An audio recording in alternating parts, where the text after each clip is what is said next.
Hi, I'm Katie. Today I'm going to tell you the story of how everything I thought I knew about my life shattered in an instant. My 18th birthday was supposed to be a celebration, but instead, it became the day everything changed forever. I remember the day clearly. It was my 18th birthday and I woke up with a sense of excitement and anticipation. Turning 18 was supposed to mark the start of my adult life. I had plans for the future. I wanted to become a nurse, help people, make something of myself. But that day I learned that the foundation of everything I thought was true was a lie. As the day went on, I was surrounded by the warmth of my family. My parents, Mark and Linda, had always been loving and supportive. Growing up, I never questioned my place in the world. I had always been told that I was their daughter, that I belonged with them no matter what. But little did I know, that day would be the beginning of a painful truth. After dinner, my parents called me into the living room. Their faces were serious and there was a strange tension in the air. I could feel my heart race as I walked toward them. I had no idea what was coming, but I was about to find out. "Katie," my dad said, his voice tight with emotion, "there's something we need to tell you. Something we've kept from you all these years. It's time you knew the truth." I felt a chill run down my spine. My mom, sitting next to him, couldn't even look me in the eye. "Katie," she said softly, "you're not our biological daughter. We adopted you when you were just a baby." I sat there, stunned, unable to process what I was hearing. The world felt like it had suddenly tilted beneath me. "What do you mean?" I asked, my voice trembling. "You're my parents. You've always been my parents." My father sighed, looking at me with sadness in his eyes. "We love you, Katie, but we thought you should know the truth now that you're 18. You've grown up and it's time you understood who you really are." I couldn't speak. I felt like I was suffocating, my entire identity crumbling before me. How could this be real?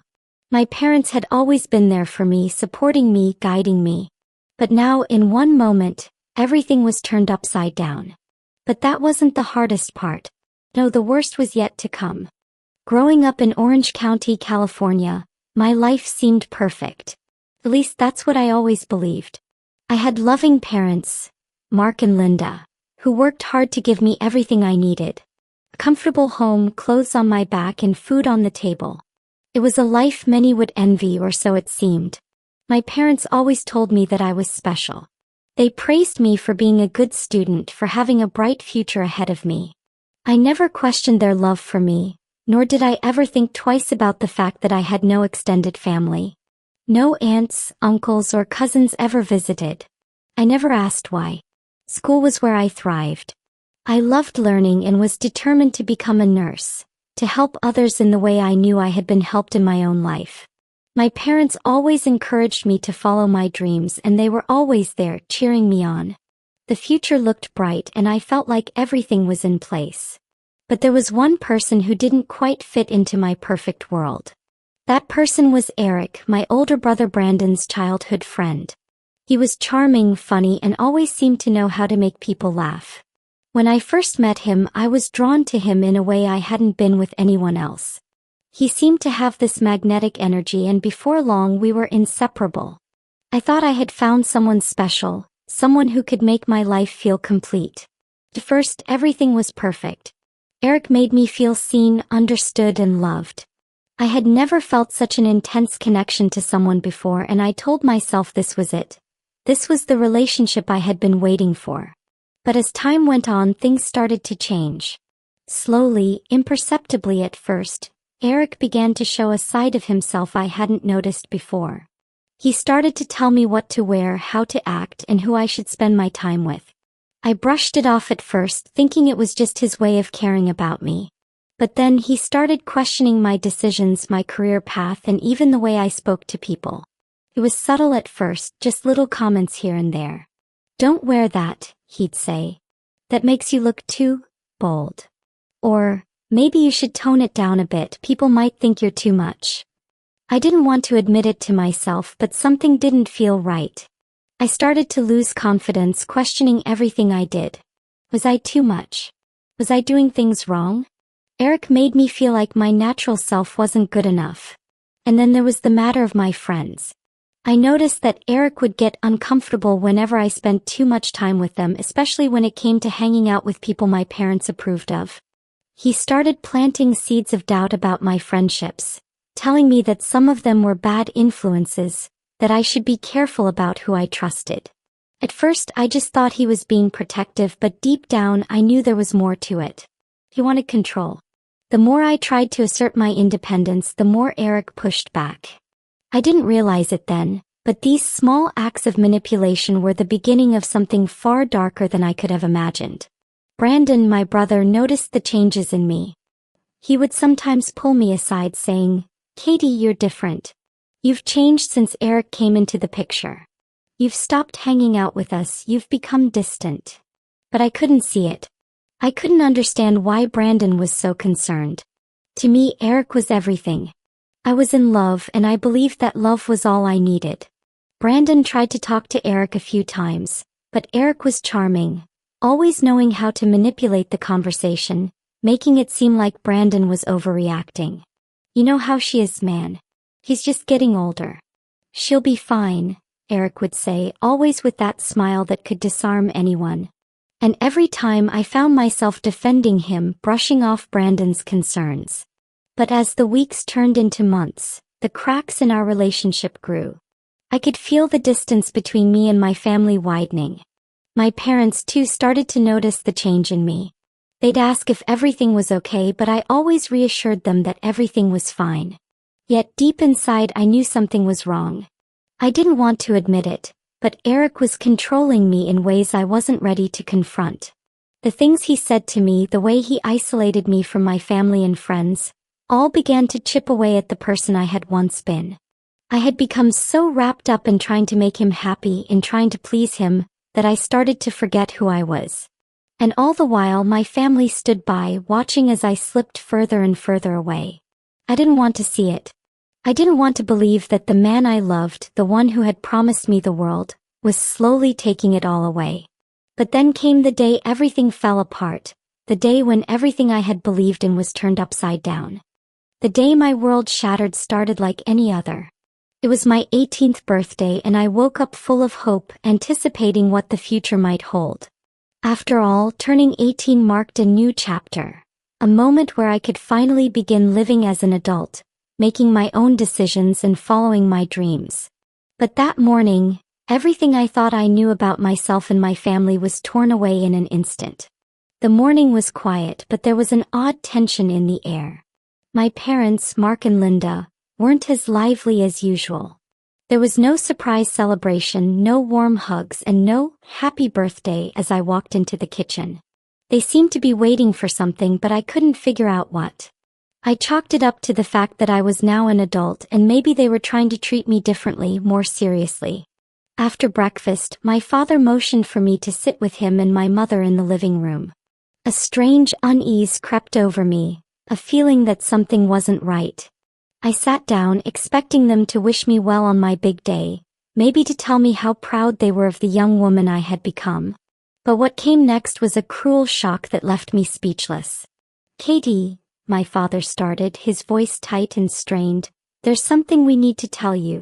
Something we've kept from you your entire life." The room seemed to grow colder. My stomach twisted and my heart raced. "What is it, Dad?" I asked, my voice betraying my growing anxiety. My mother, who had always been the loving, comforting one, looked away, unable to meet my eyes. "Katie," she said, her voice trembling, "you're not our biological daughter. We adopted you when you were a baby." The words hit me like a punch to the gut. I froze. My entire world seemed to collapse in on itself, the ground beneath me suddenly giving way. "What?" I whispered. "What do you mean?" "You're my parents. You've always been my parents. I don't understand." My father exhaled sharply as though releasing a long-held breath. "We've loved you like our own," he said. "But we thought you should know the truth now that you're an adult. You've grown up, and we thought it was time to tell you where you really came from." My mind raced. How could this be real? My parents were my family. They were the people who had loved me, raised me, guided me. They couldn't just drop this bombshell on me. It didn't make sense. "Why didn't you tell me sooner?" I asked, my voice shaky. Why wait until now? My mother wiped her eyes, her expression filled with guilt. It wasn't easy for us, Katie. We didn't know how to tell you.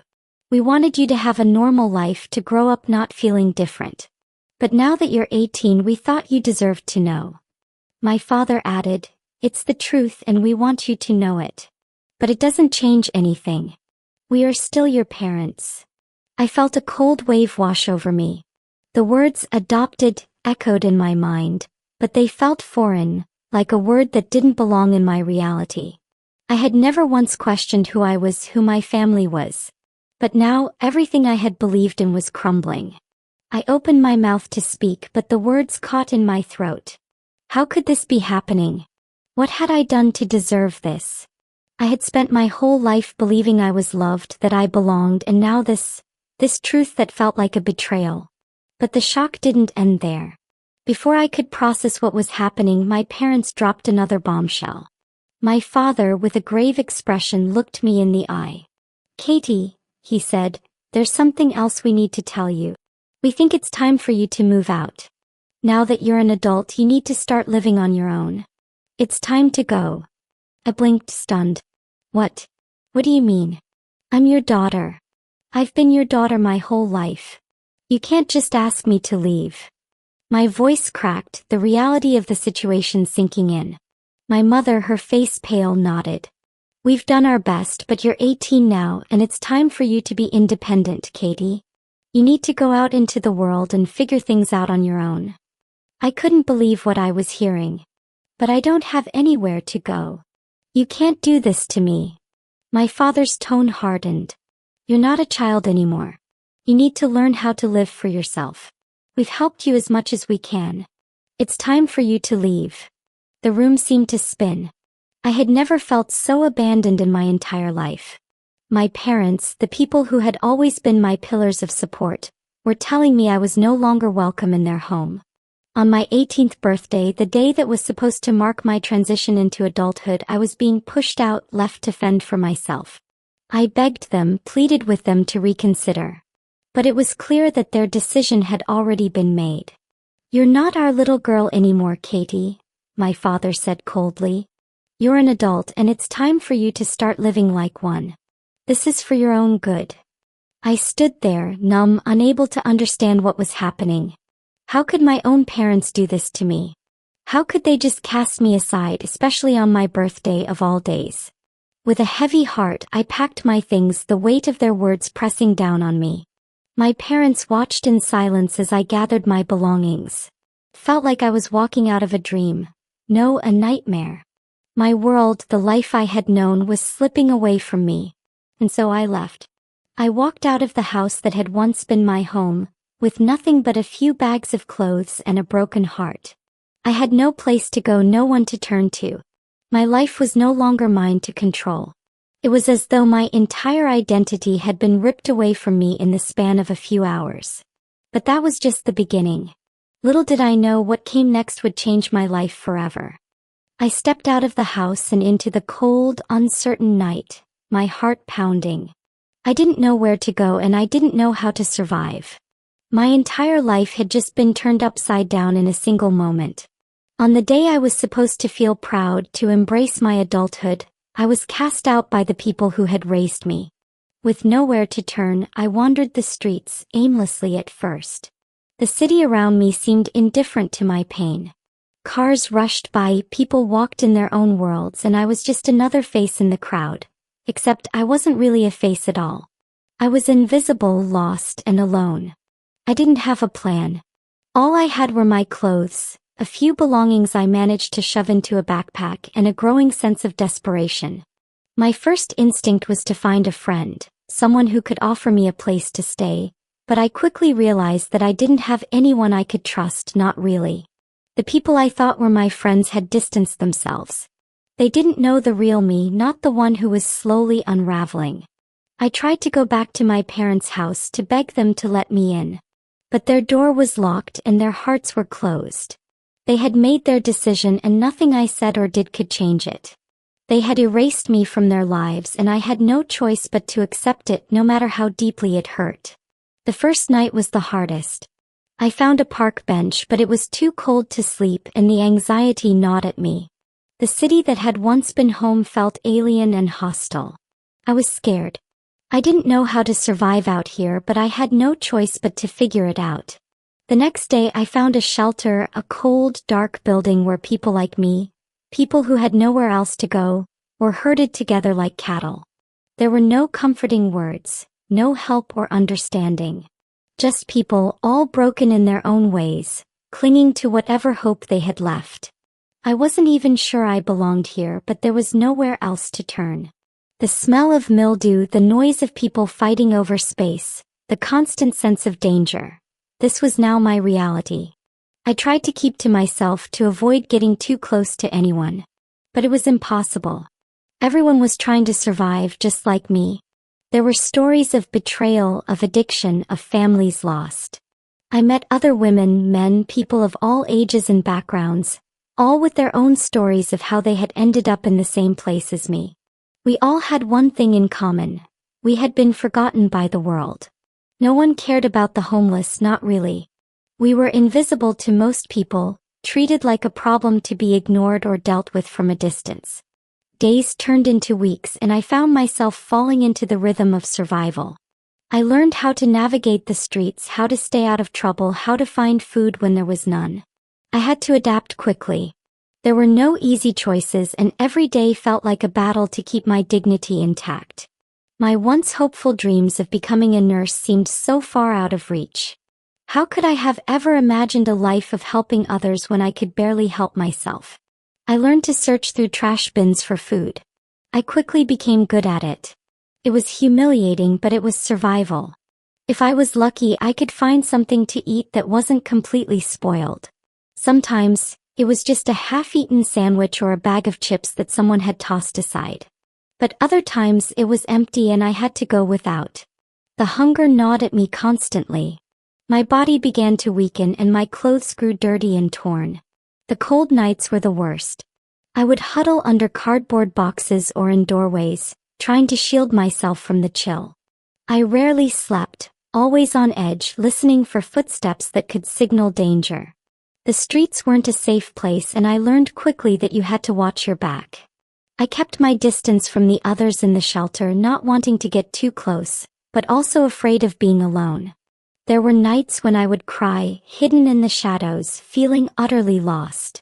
My parents had turned their backs on me and I had no one else to rely on. I tried to stay hopeful, but it was hard. Every day felt like a test and I wasn't sure how much longer I could keep going. But every time I thought I might give up, something inside me pushed me forward. One night, while walking the streets, I met another homeless woman named Michelle. She was older, probably in her 40s, and she had been living on the streets for years. She saw me sitting on a bench, alone, and came over to talk. At first, I was hesitant to engage. I had become wary of people, especially those living on the streets. But Michelle was different. She didn't want anything from me. She just wanted to talk. She shared her story with me, told me about her life before everything went wrong. Michelle had lost her job and after her divorce she had ended up on the streets. But unlike me, Michelle had made peace with her situation. She had learned how to survive in a world that didn't care. She taught me things: how to find shelter, how to navigate the streets safely, and how to protect myself. It was Michelle who showed me the ropes, helping me understand how to survive in a world that seemed determined to crush me. Slowly she became my mentor. And though I never wanted to accept this new reality, Michelle's guidance gave me a sense of purpose. Maybe I wasn't completely lost. Maybe I could find my way back, one small step at a time. But I knew the road ahead would be long. The streets weren't kind and neither was the world. I would have to fight for my survival, to rebuild the life that had been taken from me. But in that moment I realized something that gave me a sliver of hope. No matter how dark things seemed, there was still a way out. I wasn't done yet. The days blurred into one long stretch of survival. But as much as I tried to ignore it, something deep inside me knew I couldn't keep living this way forever. The physical toll of homelessness was starting to show. My body was weaker, my spirit crushed by the daily struggles. But the hardest part wasn't the hunger, the cold, or the lack of shelter. It was the feeling of being completely invisible, of knowing that nobody cared whether I lived or died. One day as I sat on a bench in a park, I saw her. A woman in her late 40s, walking with a purposeful stride, yet her face held a warmth that felt different from everyone else. She wasn't one of the usual street dwellers I saw every day. She was dressed cleanly, her hair neatly tied back. She stood out, but not in a way that screamed attention. More like she knew something I didn't, something I needed to learn. She approached me with a soft smile, something rare and comforting in this harsh world. "You're new around here, aren't you?" she asked gently, sitting down beside me without hesitation. I was immediately on edge. Most people kept their distance from me. But this woman didn't seem like she was trying to avoid me, nor did she treat me like I was a problem. She spoke to me like I was a person, not just another homeless soul to be ignored. "Yeah," I muttered, unsure how to react. "I'm still figuring things out." "I know what that feels like," she said, her voice steady. "I've been where you are. I'm Michelle. And you're gonna be okay." I didn't trust her fully, but something about the way she spoke made me want to believe her. Maybe it was the kindness in her eyes, or maybe I was just desperate for any form of human connection. "You really think so?" I asked, barely able to mask the hopelessness in my voice. Michelle nodded, a small, knowing smile playing at the corners of her mouth. "I've been living on these streets for years now. I know it feels impossible, but you're stronger than you think. You just have to keep going." She didn't sugarcoat things, which I appreciated. She told me how hard it could get, how the streets weren't kind to anyone, no matter their age or situation. But she also taught me the lessons she had learned over the years. How to navigate the city, where to find food, how to stay safe, and most importantly, how to protect myself from the dangers that lurked in every corner. For the first time in months, I felt a spark of hope. Maybe I wasn't doomed to wander the streets forever. Maybe there was a way out of this, a way to regain control of my life. Michelle became my mentor, teaching me how to survive, how to plan, and how to rebuild my future. We spent days together talking about our lives, sharing stories, and discussing what came next. She had once been a professional, had a job and a family, but a series of unfortunate events had led her to the streets. Yet she wasn't bitter. She had learned to accept her circumstances, to find peace in the chaos. "Acceptance isn't about giving up," she told me one day. "It's about realizing you can still control what happens next. You might not have the life you thought you would, but you can still choose to move forward." Her words struck me like a thunderbolt. I had been angry for so long, angry at my parents for abandoning me, angry at the world for putting me in this position. But what if she was right? What if I could still choose to live, to make something of myself, even with the cards I had been dealt? It wasn't easy. Every day was a struggle. But with Michelle's guidance, I began to take small steps toward reclaiming my life. I started by looking for work. It wasn't much, just a part-time job at a local cafe, but it was a start. I saved every penny I earned, living frugally, cutting out anything unnecessary. I signed up for free classes offered by a nearby community center, working to finish my high school diploma. I was determined to prove that I wasn't just another person lost to the streets. I wanted more for myself. I wanted to become the nurse I had dreamed of being when I was younger. But I still struggled with the memories of my parents, the pain of being abandoned. The anger and betrayal still ate at me, even though I knew I had to move forward. There were days when I wanted to give up, when I felt the weight of the world on my shoulders and thought, what's the point? Michelle saw this in me, and though she never pressured me to talk, she always knew when I was on the brink of breaking. She would sit with me, letting me vent, and then remind me, "You're still here, Katie. You're still breathing. That's more than enough for today. Just keep going." As weeks passed, I became more stable. I was no longer living in shelters, but in a small room I rented with the money I had saved. It wasn't much, but it was mine. It was the first piece of independence I had in months. The world hadn't gotten easier, but it had become manageable. I was moving forward, and that was all that mattered. But it wasn't just Michelle who helped me. It was the realization that I was capable of change, that I could fight my way out of this. No one was going to hand me a way out, but I had the strength to claw my way to a better life. One day, after I had been settled into my new room for a couple of weeks, I found an old address book from when I was a kid. I didn't even know why I still had it, but as I flipped through the pages, I found the number of the woman who had once been my best friend in high school. She had moved away after I left for college, but I wondered if she might still be in touch. Without thinking too much, I dialed the number. The phone rang twice before she answered. "Hello. Is this Emily?" I asked, my voice shaky. "Yeah, who is this?" "This is Katie. Katie Monroe," I said, my voice quivering slightly. There was a pause on the other end. "Katie? Oh my God. Where have you been? We've all been worried." Tears filled my eyes as I realized that someone from my past, cared enough to worry. I've been through a lot," I whispered. "But I'm okay. I'm finally starting to put things back together." "I'm so glad to hear that," she said, her voice warm. "You don't know how long I've been hoping you'd call. We need to catch up." In that moment, I knew that Michelle had been right. I wasn't alone. I had people out there who cared. I could start over. And with each small victory, the weight of my past began to feel a little lighter. Michelle had helped me survive, but it was my decision to keep going that made all the difference. I had a long way to go, but I finally saw a way out of the darkness. And maybe, just maybe, there was a future waiting for me after all. After everything that had happened, I was beginning to see a glimmer of hope.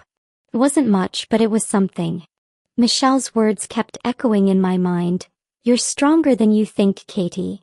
I had spent so long feeling broken, feeling like I would never be able to put my life back together, but little by little I was starting to believe her. I had found a small job at a local cafe, a place that wasn't glamorous, but it was a start. I wasn't making much, but I was learning how to save, how to take care of myself, and how to be proud of the small victories. I didn't have much, but I had my independence, something that was worth more than anything else. Every day I would wake up, get dressed, and go to work.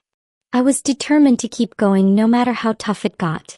But it wasn't just the work that was changing me, it was also the education. I had enrolled in a local community college to finish my high school diploma. I had always dreamed of becoming a nurse, and now, even though it felt like a distant dream, I was taking the first steps toward making that dream a reality. The classes were tough, especially after all the time I had spent away from school, but I was determined to keep pushing myself. There were days when I would sit at my tiny desk, my textbooks spread out in front of me, and wonder how I had gotten here. How had I gone from having everything to living on the streets and now, slowly, piece by piece, rebuilding my life? I didn't have the answers, but I knew one thing for sure. I wasn't going to stop. Despite all the progress I was making, the pain of what my parents had done to me was still with me. Every day I fought to suppress the anger that simmered beneath the surface. How could they have done this to me? How could they have turned their backs on me without even a second thought? I was their daughter. I had been with them for 18 years. How could they throw me away so easily? I tried not to think about them too much. I tried not to let their rejection control my life. But it wasn't easy. Every time I passed a family walking together or saw someone's parents at a cafe, I felt that sharp sting of abandonment. It was hard to let go of the idea of what they were supposed to be. But slowly I realized that holding on to that anger wasn't doing me any good. It was keeping me stuck in the past, in the pain they had caused me. I had to find a way to move forward. I had to forgive them, not for their sake but for mine. One night, after a particularly tough day at work, I sat down in my small room and wrote them a letter. I didn't expect them to read it. I didn't even expect them to apologize. But I needed to get my feelings out. I needed to release the anger and the hurt that had been holding me back for so long. In that letter, I wrote about everything: the pain of being cast aside, the loneliness, and the betrayal. But I also wrote about how I had started to find myself again, how I was rebuilding my life, and how I was slowly learning to forgive. It wasn't a letter meant to change them. It was a letter meant to change me. I didn't send it. I didn't even keep it. I burned it that night, watching the flames consume my words. but it felt like a weight had been lifted from my chest. I didn't need their approval or their love to move forward anymore. I had learned to love myself despite the scars they had left. As the months passed, I began to find more stability. I was still working at the cafe and I had started to take on more hours. I had made a few new friends, people who saw me for who I was and not for where I had come from. They didn't care about my past, they cared about my present and my future. And for the first time in a long time, I felt like I was worthy of being seen, of being accepted. I also started volunteering at a local hospital, helping out with administrative work. It wasn't much, but it was a step toward my dream of becoming a nurse. I could see the path before me, even if it was a long one. Every day I worked toward my goal. Every day I took a step closer to the life I had once thought was impossible. But even as I was making progress, I couldn't shake the feeling that something was missing. I had a job, I had friends, and I had a sense of purpose again. But I was still alone. I had cut ties with my family. I had made peace with the fact that they were never going to be there for me again. But that didn't make it any easier. There were still nights when I would cry myself to sleep, wondering if they ever thought about me, if they regretted what they had done. One evening, after a particularly hard day at work, I found myself standing outside my old house. I hadn't planned to be there, it just happened. I stood there for a while, staring at the house that had once been my home, wondering if they were inside. I knew it was stupid, but I couldn't help myself. I wanted to see them. I wanted to hear them say they were sorry, to hear them acknowledge the pain they had caused me. But as I stood there looking at the house, something shifted inside me. I realized that I didn't need them to apologize. I didn't need them to come running back. I had already moved on. I had already forgiven them, not because they deserved it, but because I deserved peace. I turned and walked away from the house, feeling lighter than I had in years. I wasn't going to let them define me anymore. I was done waiting for them to come back into my life. I was done seeking their approval. My life was mine to live now. The next day I received a call from Michelle. "Hey Katie," she said. "How's everything going?" I smiled as I answered. "It's going well. Really well." She could hear the change in my voice. "I'm proud of you, kid. You've come a long way." I had. And it felt good to know that I was finally on my way to becoming the person I had always dreamed of being. I still had a long road ahead of me, but I was ready for it. I had found the strength to rebuild, to rise above the pain and the loss, and to create a future that was mine. And for the first time in a long time, I felt like I had a future worth fighting for. It had been over a year since I walked away from my parents' house. Over a year since that painful moment when they had cast me out of their lives. In all that time, I had built a new life for myself. I had a job, I had a room to call my own, and I had made progress on the path to becoming a nurse.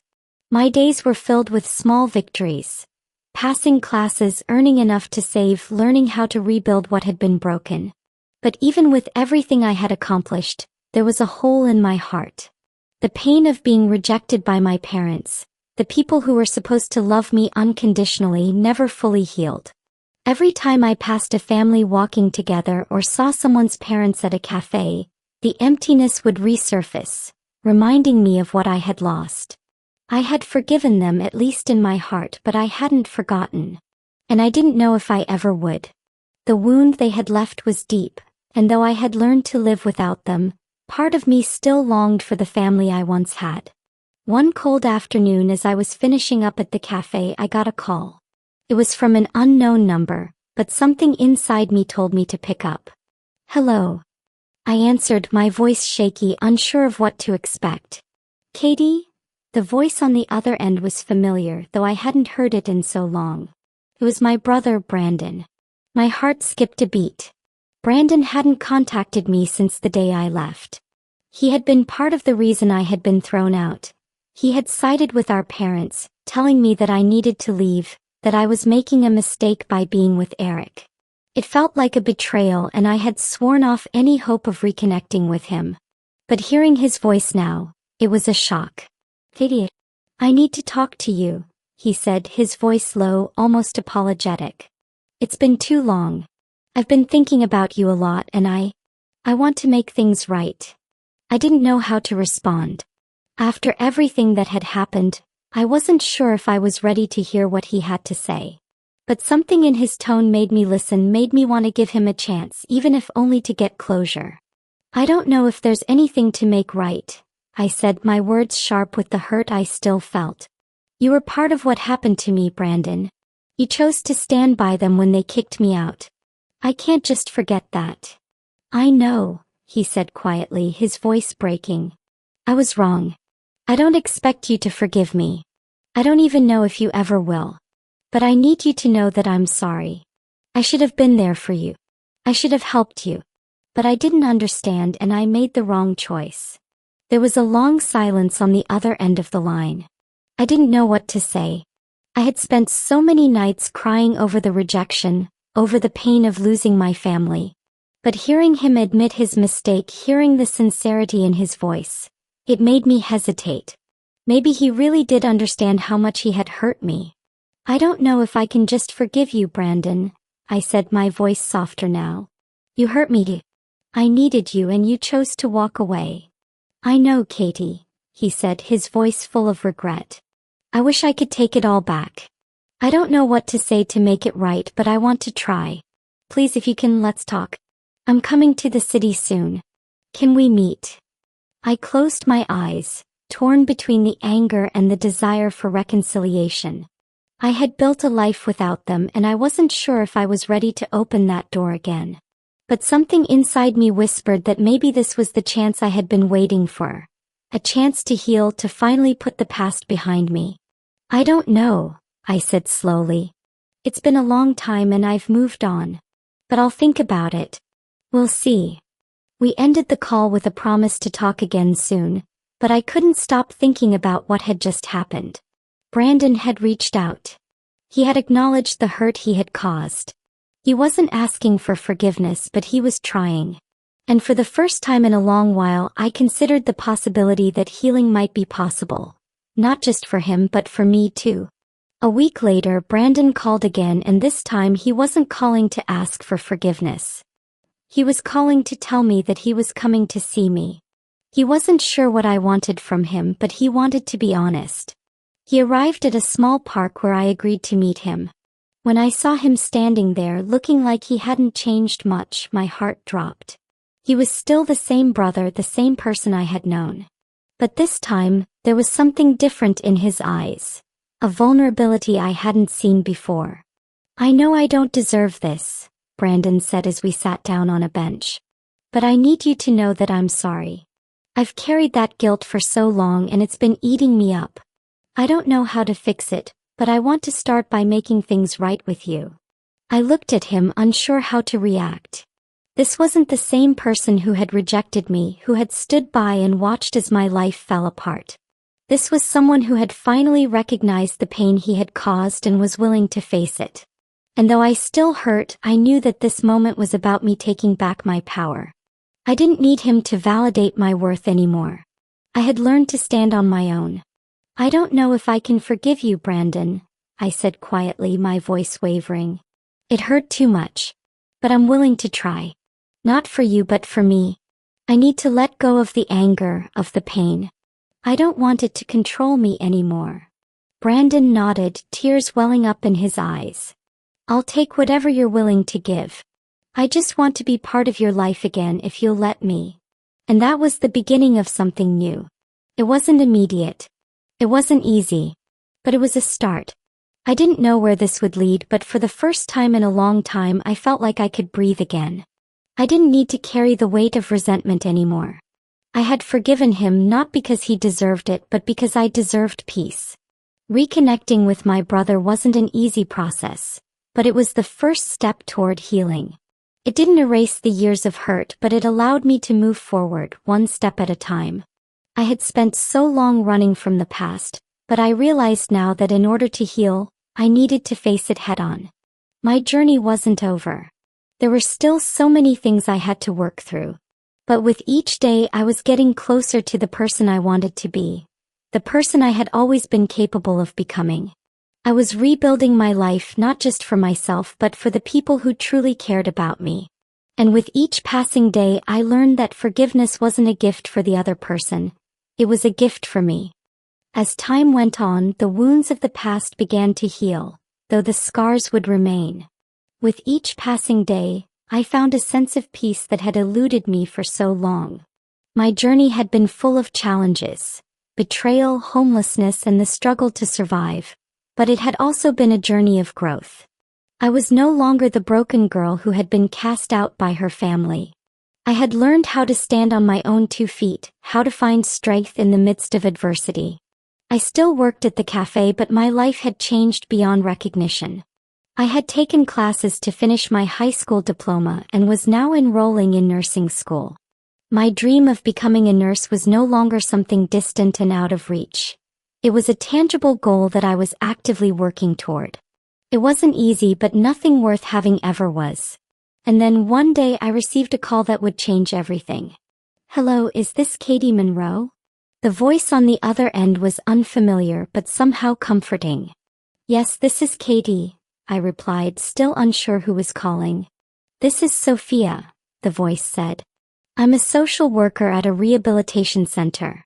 We've been following your progress and we wanted to let you know that there's a scholarship available for people like you, those who've had to overcome significant adversity.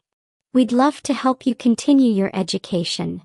For a moment I couldn't breathe. This was the opportunity one had been waiting for. The chance to get the education I had dreamed of, to secure a future that wasn't bound by my past. "You're offering me a scholarship?" I asked, my voice shaking. "Yes. You've shown incredible resilience, Katie. We believe you deserve this chance." Tears sprang to my eyes as I realized how far I had come. I had fought for this. I had fought for my life, for my future, and now it was finally within my grasp. It wasn't just the scholarship that marked a new beginning for me. It was everything. The decision to forgive, the decision to rebuild, and the realization that I didn't need to be defined by my past. The anger, the pain, the rejection, they no longer had a hold over me. I had learned that forgiveness wasn't about excusing what had been done to me. It was about freeing myself from the chains of bitterness that had held me captive. Michelle, the woman who had taught me how to survive on the streets, was the first person I called to share the news. Her voice, filled with pride, made me smile. "I knew you had it in you, Katie. I'm so proud of you." And then there was Brandon. Our relationship had been awkward at first, filled with unspoken words and old wounds. But as the months passed, we rebuilt our connection. He had taken responsibility for the hurt he had caused, and while that didn't erase everything, it allowed us to move forward. Slowly, our relationship shifted from one of guilt and regret to one of understanding and mutual respect. We were learning to be siblings again in a way that was different but still meaningful. "Maybe we'll never be the family we once were," Brandon had said to me one night, "but we can still be a family, Katie. The kind we choose to be." That was the moment I realized that family wasn't about blood. It was about the people who showed up for you when you needed them most, the people who loved you despite everything. The first day I stepped into my nursing program, I felt a sense of pride that I had never known. It wasn't just about the degree or the career. It was about the fact that I had made it this far. I had taken back control of my life. I had overcome the impossible, and now I was building the future I had always wanted. I wasn't done yet. I still had a long way to go, and there would always be challenges ahead. But for the first time in years I felt hopeful. I had learned that no matter how dark things seemed, there was always a way out.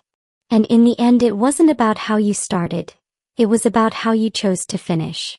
As I walked through the doors of the school, I smiled to myself. The girl who had once been abandoned, forgotten, and lost had found her way back. And this time I was doing it on my own terms. My story wasn't over. It was only just beginning.